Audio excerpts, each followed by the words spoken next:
Hey guys, and welcome to episode 50 of Dad Knows Best, a show about two friends, three kids, and a whole lot of banter.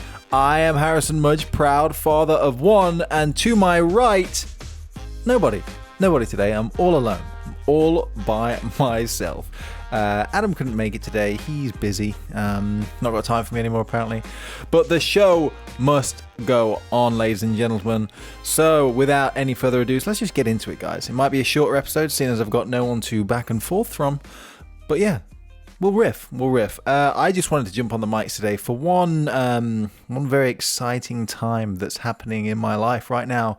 Not quite my life, my son's life, but he is officially starting to crawl. That's right. So the date is, what is the date today? The date is Thursday, the 9th of July, as of recording, so very last minute. Hence why the show's coming out late this evening. But yeah, this weekend that's just gone, so I think it was Sunday the 4th or Sunday the 5th, whatever. Getting bogged down in the details. So Sunday the 4th was the official day that he started crawling. And funny story about it, actually. So Emmy actually stayed over at a friend's house at the weekend. And on the Saturday before she left, so she left for a friend Claire's. She left at about 1 o'clock. And earlier on in the day, he's been on all fours for a while. So he's been able to hold himself up, sort of get his knees underneath himself. But it seemed to be the sticking point. I'm not sure if I've already said this on a show, but yeah, he seems to be, the sticking point was that he'd get on all fours, but he couldn't lift his hands, lift his arms or anything like that. He couldn't reach. If he did reach for something, he would lift one arm up and then collapse down. So yeah, close, but no cigar. And then on the Saturday, in the Saturday morning, he was able to reach for things. So it was obviously and it was really weird because a few days, or the days leading up to the Sunday where he actually started to crawl, I could see the very small progress that he was making in the movement of crawling. So he'd been stuck on the hands and knees for a while, but then a few days prior, I noticed that he was able to bring his knees underneath him a bit more. He could get on his knees anyway, but he was bringing them in as opposed to kind of rocking back onto them, if that makes sense. And then, like I say, he couldn't lift his arm up because he'd collapse. And then on the Saturday, he lifted his arm up and could reach things and he wouldn't fall over. So he was able to balance with 3 points of contact, obviously. And then, but obviously, it was the next step of that, obviously, is when you put one hand forward, you put the other hand forward, and you start moving forward. You start crawling. So yeah, on the Sunday morning, we got up, had some milk. He did. I had some oats. And then put him on the mat, our luxury play mat. Did a unboxing video of that, by the way. I'll put it in the card if you're watching on YouTube. But yeah, that's an interesting mat. So that's like a thick little play mat that looks stylish. It looks very, what's the word? It's not too loud and in your face. So we had a look at other play mats and they're like bright colors, big patterns, something that you don't mind putting down when the kids are playing on it, but you don't want it in the living room 24/7 because it's just loud and garish. Which is pretty sure is what the wife calls me as well. But yeah, so we got that mat, so that was great because we knew he was going to start moving. And there's been times where he's, for example, fallen back and very slowly because he's tried to balance, but that inevitably they don't have the perfect balance, so they fall off, and then he falls back, hits his head, and he bounces. Luckily, he bounces, because the mat is very soft. Anyway, getting derailed. Where was it? So yeah, so Sunday morning, he gets up, he's on all fours, and he just reaches. I start by putting like a toy a bit further away in front of him. And by the way, I'm filming him on my phone for 3 days straight, just knowing that he's going to start crawling. So I've got like 20 gigs of videos of Elliott that's in a way he's not even moving.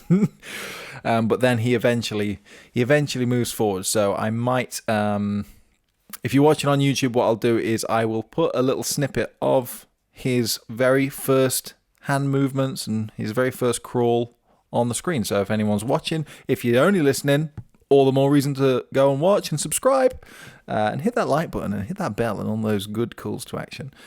But yes, that was really amazing. A proud moment. I'll say it. I'm not one to actually say I feel proud of a lot of things, if anything, maybe because I just don't normally know what it feels like.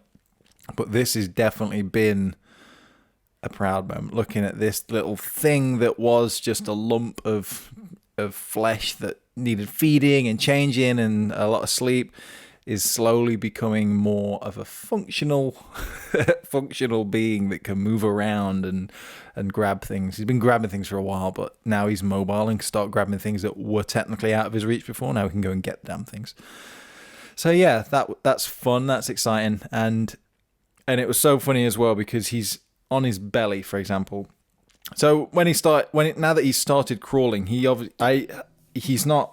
So if you can hear knocking, by the way, for some reason my chair keeps hitting the microphone arm. So apologies for that. So yeah, he's not just like nailed the crawl and all of a sudden can go from one end of the living room to the other. He can just move. He can probably move near enough like a single length of his own body, more or less, because I've noticed that. I think the next step of his crawling, so not only has he learnt to now get his knees under him and then obviously balance on his hands, balance on one hand and two knees, so 3 points of contact, not three knees.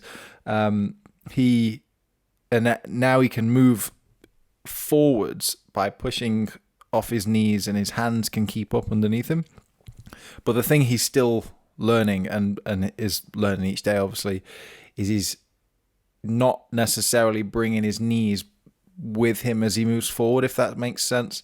So he will crawl technically with his hands beyond the point in which his knees end up behind him again. So he's lying down. So he crawls forward, can move probably half a body length. I don't know. I'm probably drastically overestimating how far he can move or could move him. But it feels definitely like at least a body length. So yeah, so it's just fascinating to see him slowly develop a skill like that, which is it's just amazing. And yeah, so that what I was saying was so what's fascinating now is before, if he was on his belly, that was where he was, couldn't move any further. Now he can pivot as well. So not only can he move forward half a body length, for example, he can go from facing one way, seeing something over his shoulder, which is something so weird that he does as well. He always wants to look over his shoulder. I don't know if he's like paranoid or what, but he always, whenever you hold him, he always looking away. It's the weirdest thing. So it's a bit of a nightmare, really. He's got the back of his head's great though, so I know that better than I know his face. But yeah, so he pivots, and he can pivot. The mat that we've got is like, it's like it's not a square, but it's like a meter by just over a meter. And he can be facing one way and he can spin around the other and basically be off the mat nearly. And he's also got a habit of peeling this damn mat up and chewing the end of it. Brilliant. Got to anti-back that all the time. And then I've even got a photo of him. So a friend of the show, Stephen May, he said that when they start learning to crawl, you need an exercise that you need to do, you and the wife. You need to get a bottle of wine. Don't think that's necessary, but it's an option.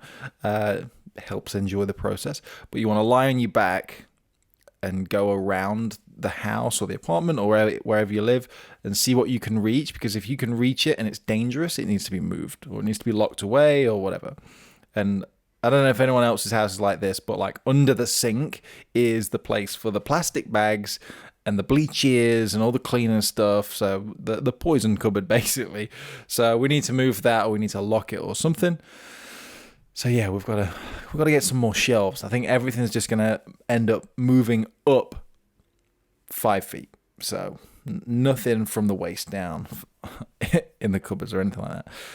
So yeah, so that's an exciting moment that we're going through at the moment. Exciting experience. Yeah, very proud, very proud. Yeah, so I just wanted to jump on the mic, jump in front of the camera, and just like tell the future me, or remind the future me that the proud feeling that I was going through when this was all happening. So it's really exciting. And one other thing before I go, actually, is I said it on the previous show. I got it. I got the book. It arrived yesterday. That is The 60-Minute Father by Rob Parsons. I've literally only just read, I think, what page is that? I've read up to like page 4, and just use as an example. But it's basically, from the gist of it, I'm sure, again, we've already spoke about this on the show before, because Adam's read it. But the gist of it is, don't waste the opportunity that you have now to spend time with your kids. I'm guessing the message here, but it's basically trying to say the time you have now is not time you'll ever be able to get back. So if you can make the time, we're all busy, we've all got things to do, we've got deadlines and jobs and projects and things to finish.